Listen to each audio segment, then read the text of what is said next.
Vamos imaginar que estamos no século XIX, em um consultório sombrio abarrotado de móveis velhos e um homem fazendo movimentos pendulares com o relógio diante de uma jovem, que de olhos fechados lhe narra suas mais íntimas lembranças. Quem não se impressionaria com uma cena como essa? Muito provavelmente essa pergunta retórica deve ter sido feita por muitos produtores do cinema e da televisão. Afinal, não é raro vermos esta cena em filmes, seriados adaptados para nossa época ou não. Na sociedade do espetáculo, as representações de um tratamento hipnótico são excelentes embalagens para determinados produtos da indústria cultural. As pessoas têm sua curiosidade despertada e acreditam tratar-se de um procedimento místico, secreto. É muito comum pessoas que compartilham dessa espécie de representação social da hipnose. São indivíduos que encaram o tratamento hipnótico como uma modalidade psicoterapêutica mais profunda até do que a psicanálise. Para eles, a hipnose alcançaria determinadas regiões do psiquismo, as quais a terapia psicanalítica jamais colocaria os pés.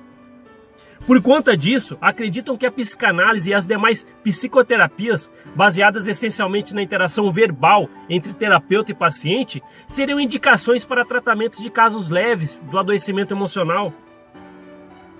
Para os admiradores da hipnose, seria a única técnica capaz de intervir de maneira eficaz no tratamento de patologias mais graves.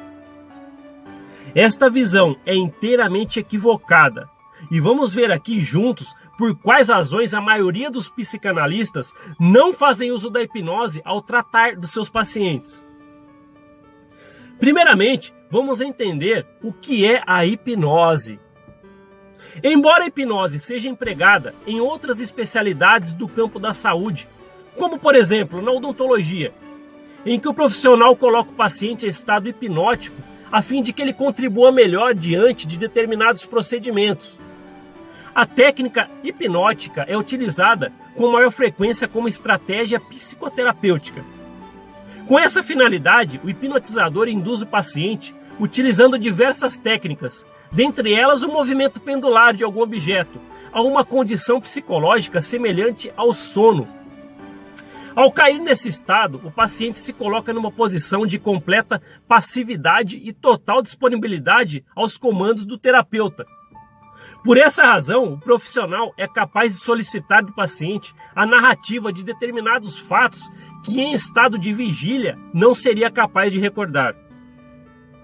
O elemento central desse tipo de tratamento não é o estado psicológico peculiar em que o paciente se encontra, mas sim o poder que ele concede ao terapeuta hipnotizador sobre seu corpo e seu psiquismo.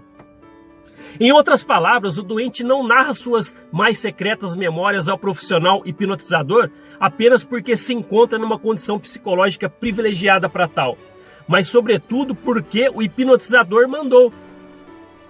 Sigmund Freud inicialmente utilizou a técnica hipnótica para cuidar de seus pacientes histéricos. E foram justamente os impasses e problemas que ele encontrou no emprego deste método que levaram Freud a inventar uma nova técnica psicoterapêutica que viria a batizar de psicanálise. É importante dizer que a hipnose funcionava para Freud como um tratamento sugestivo. Se a paciente apresentasse, por exemplo, uma cegueira histérica, bastava colocá-la em um estado hipnótico e ordenar a ela que voltasse a enxergar quando fosse despertada. De fato, ao sair da hipnose, a doente voltava a enxergar. Contudo, os motivos pelos quais ela havia temporariamente perdido a visão permaneciam ocultos. Em outras palavras, sob o efeito da hipnose, o paciente libera seu inconsciente e, ao regressar da hipnose, não se lembrava mais desses problemas. Aí fica a pergunta: de que adianta um tratamento utilizando o inconsciente se o paciente não vai se lembrar depois? Freud aprendeu na prática que a melhor maneira para eliminar os sintomas da histeria era fazendo com que o doente descarregasse toda a tensão psíquica que ele havia reprimido em determinado momento de sua história. Afinal, embora conseguisse, através da hipnose, levar o paciente até os pontos de sua vida em que os traumas haviam acontecido, A questão referente aos motivos pelos quais o doente permanecia impedido de tais eventos fossem rememorados permanecia sem resposta. Em alguns casos, a resistência do paciente a algumas lembranças era tanta que nem mesmo sob hipnose o paciente era capaz de se lembrar delas. Essa foi a grande limitação que Freud encontrou no estado hipnótico.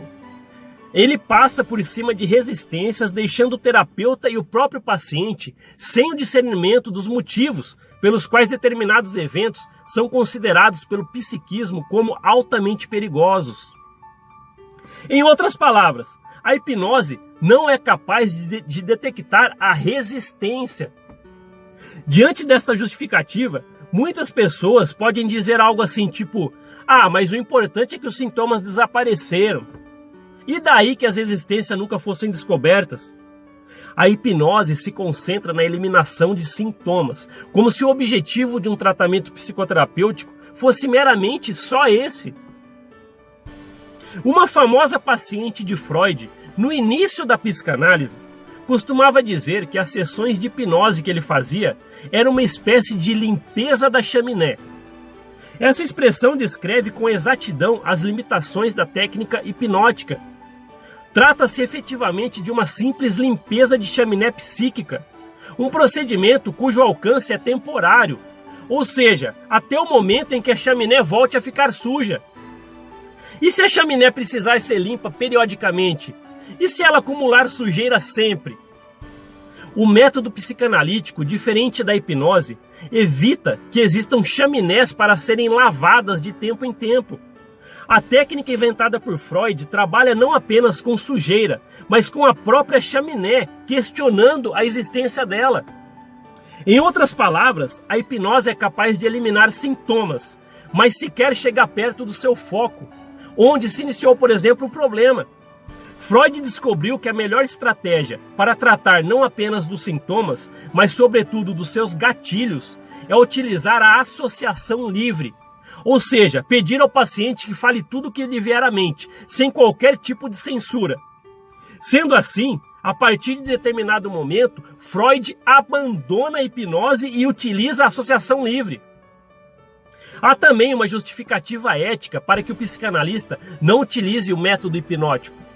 Como vimos, a eficácia da hipnose reside no poder que o paciente concede ao terapeuta sobre seu corpo e sua alma, de modo que as mudanças acontecem por determinação do hipnotizador e não do paciente.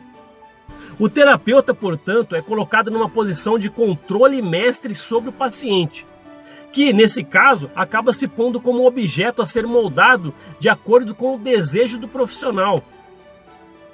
Para concluir, o tratamento com o psicanalista é o tratamento no foco e origem do problema através da associação livre, ou a descarga de palavras sem censura pelo paciente, fazendo ele se redescobrir para chegar até a cura.